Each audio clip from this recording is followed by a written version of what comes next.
Hello everyone and welcome back to another video from Wake&Tech. In this video, I'm going to show you how to remove the pin from your Disney Plus account. So let's get started right away.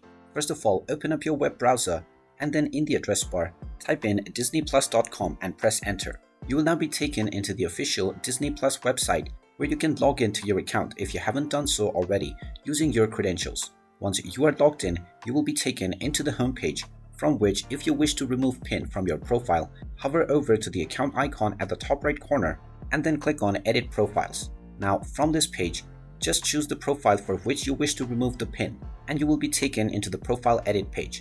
From this page, scroll down and you will see the profile pin option. You can just click on your profile pin and you will be asked to enter your password. Go ahead and type in your account password and then click on the continue button. And now you will be allowed to set up a pin if you don't already have a pin, and if you already have a pin, you will be allowed to delete this pin from your account. And there you have it. That is how easy it is to remove a pin from your account on Disney Plus. If you find this video helpful, make sure you hit that like button and subscribe to our channel if you haven't done so already. Also ring that notification bell to never miss another update from us. Thank you for watching and I will see you again in the next video.